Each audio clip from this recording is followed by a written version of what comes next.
بسم اللہ الرحمن الرحیم۔ السلام علیکم۔ آج میں میٹنگ کلچر کے بارے میں تھوڑا سا بات کرنا چاہتا ہوں۔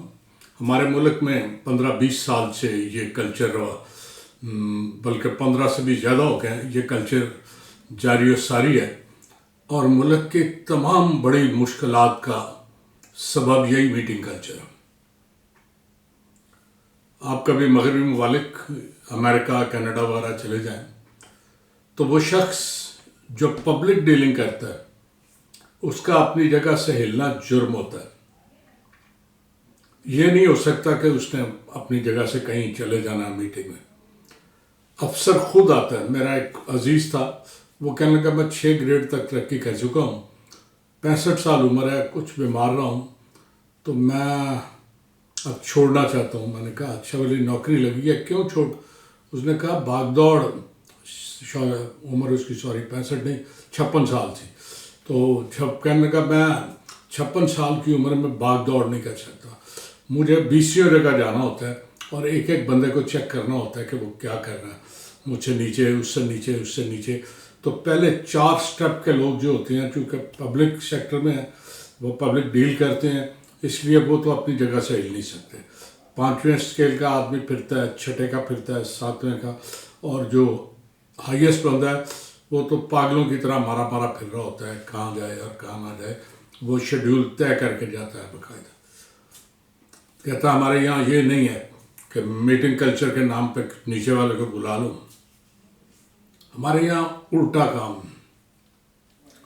کسی اسکول میں آپ چلے جائیں، ہیڈ مسٹرس یا ہیڈ ماسٹر 12 بجے آئے گا، اور بیچارے کی مجبوری ہے، اسے بلایا ہوتا ہے میٹنگ کلچر کے نام پہ کہ میٹنگ ہے، آ جاؤ، ٹھیک ہے۔ لیکن مزے کی بات یہ ہے کہ وہ سیکٹری جنہیں صبح 8 بجے آنا چاہیے، ان میں کوئی گھر سے نہیں نکلتا، 11 بجے نکلتے ہیں، اور جو سٹاف بیچارہ بیٹھا ہوتا ہے، ایک آدھ پی این، باقی بھی اسی طرح آتے ہیں جس طرح سیکٹری آئیں گے، پی این یا پرائیویٹ سیکٹری آ کے بیٹھ جاتا ہے، جو پوچھتا ہے چیف منسٹر صاحب نے بلایا ہے جی، میٹنگ پہ گئے ہیں۔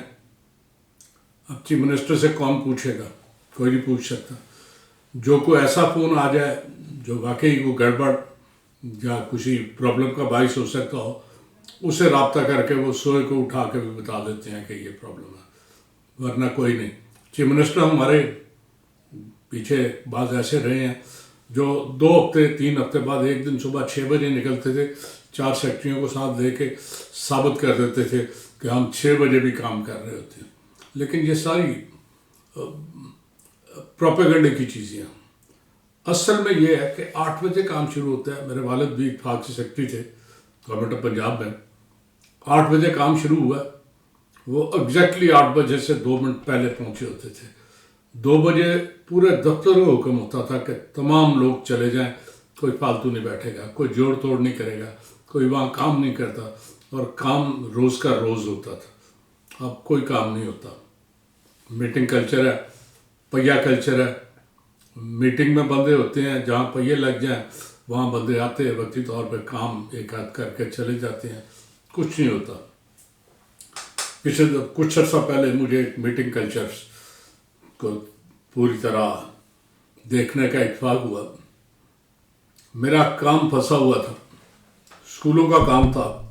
میں نے اپنے ایک انتہائی سینئر دوست کو، بیوروکریٹ تھے، میں نے کہا، انہوں نے کہا ٹھیک ہے، ایجوکیشن کا جو سینئر موسٹ افسر ہے سیکٹری کے علاوہ جو ایجوکیشن کے ہوتے ہیں، اسے میں کہتا ہوں ابھی تمہارا کام کرتا ہے۔ اس سے انہوں نے بات کی، اس نے کہا جی انہیں فوراً بھیج دیں، میں انتظار کر رہا ہوں۔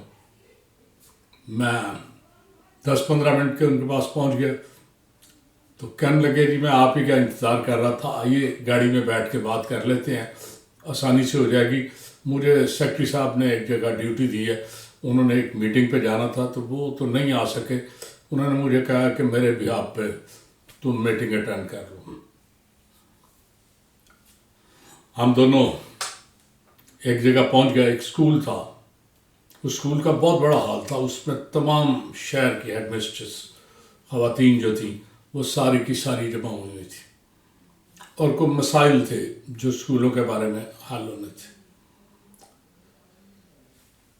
کرسی صدارت پہ وہ بیٹھ گئے، اتفاق سے میں چونکہ ان کا مہمان تھا مجھے ساتھ والی کرسی بیٹھ گئی مل گئی، اور میں بیٹھے ہم ان کی باتیں سنے، کہنے لگے ہاں جی بتائیں سیکرٹری صاحب نے مجھے اسائن کیا ہے کہ آپ کے جتنے پرابلم ہیں لکھ کے انہیں دوں اور اس کا ازالہ فوری طور پہ ہم کیا جائے۔ ایک ہیڈ مسٹر صاحبہ کھڑی ہوئی، انہوں نے کہا جی میرے اسکول میں بجلی کے بل کا کافی سالوں سے کچھ پرابلم چل رہا ہے، وہ میں نے بڑی دفعہ کوشش کی ہے، وہ حل نہیں ہوتا، ہر دفعہ بل آ جاتا ہے، بجلی کٹ جاتی ہے، پھر میں اسے بحال کراتی ہوں، لیکن کب تک یہ چلے گا، اس کو کسی طرح سالو کریں گورنمنٹ سے، کیسے کر؟ کہتے ہیں کب سے ہو تم وہاں پہ؟ کہا جی 3 سال۔ تم 10 سال بھی وہاں رہو گی تو یہ حل نہیں ہو سکتا، بیٹھ جاؤ۔ یہ مجھے بڑا خوبصورت لگا، بڑا اچھا حل انہوں نے بتایا، بیٹھ کے۔ ایک اور کھڑی ہوئی کہ جی ہمارے 4 کمرے ہیں، 3 کمرے ٹوٹے ہوئے ہیں، ان کی چھتیں گرنے والی ہیں، ہم بچوں کو وہاں بٹھاتے ہوئے ہم ڈرتے ہیں، تو کیا کریں بتائیں؟ اسے مرمت کرنے کا کہا، کوئی نہیں کرتا۔ کہتے ہیں تم نالائق ہو، تمہارا کام کون کرے گا؟ لوگوں سے اچھے تعلقات رکھو، بناؤ، اور تو وہ تمہارا کام کرے، تم جو آتا ہے اس سے بات صحیح طرح نہیں کرتی، بیٹھ جاؤ، تمہارے یہاں کوئی پرابلم نہیں ہوتا، تم خود پرابلم ہو۔ وہ بیچاری چپ کر کے بیٹھ گئی۔ ایک تیسری اٹھی، اس سے اپنا کوئی سوال پیش کیا، کہتے ہیں good question, very good question, بہت اچھا ہے، بیٹھ جاؤ، کوئی اور۔ اب 3 خواتین بڑی اچھی طرح بےعزتی کرا چکی تھی، ساری اپنی شکلیں دیکھ رہی تھی، میرا خیال ہے سبھی کچھ نہ کچھ کر بیٹھ ہی رہے ہیں، ایسا فضول کوئی سوال مت کریں۔ باقی ساری چپ کر کے مجھے کہتے ہیں میرا خیال ہے چلے۔ وہ ساتھ انہوں نے ڈپٹی ان کے ساتھ تھے، انہیں کہتے ہیں بات سنو، جو ہم نے کویسچن آنسر کیے ہیں نا، ان کی ایک رپورٹ بنا لینا، پچھلی رپورٹیں ذرا دیکھ لینا، ان کی روشنی میں بالکل صحیح رپورٹ تیار ہونی چاہیے۔ اس نے کہا جی بہت اچھا، تو میں بہرحال سیکرٹری صاحب کو بتا دوں گا کہ ان کی جگہ میں نے سارا بڑی اچھی طرح پوچھ لیا۔ اب وہ جو بڑی اچھی طرح پوچھا تھا وہ مجھے بڑا عجیب لگا۔ اگر میں خدا نخواستہ سیکرٹری ہوتا، جو کہ نہیں ہو سکتا، تو میں کم از کم ایسے بندے کو کم از کم گھر ضرور بھیج دیتا، ایسے بندے ڈیزرو نہیں کرتے، لیکن کیا کریں، اب ساری کی ساری سرکار انہی ہاتھوں میں ہے اور ہمارے مسائل اسی طرح حل ہوتے ہیں۔ تو دعا کریں کوئی حقیقی تبدیلی آئے، کوئی لوگ اس ملک کے ویل وشر ہوں جو واقعی اس میں تبدیلی لانا چاہتے ہیں اور جو کچھ کرنا چاہتے ہیں، ورنہ کرنے والی بات کوئی نہیں ہے۔ ایک روایتی چل رہا ہے، ایجوکیشن سسٹم تو کولیپس کر چکا ہے، کسی وقت بھی کھل کے سامنے آ جائے گا۔ ہمارے جو نئے مردانے کار آ رہے ہیں وہ بتا رہے ہیں کہ ہم کتنے لائق اور کتنے اچھے ہیں، اور جو کچھ ڈلیور کر رہے ہیں اس کے بارے میں پورا پتہ دے رہے ہیں۔ تو بس دعا ہے کریں، وما علینا الا البلاغ۔ اللہ حافظ۔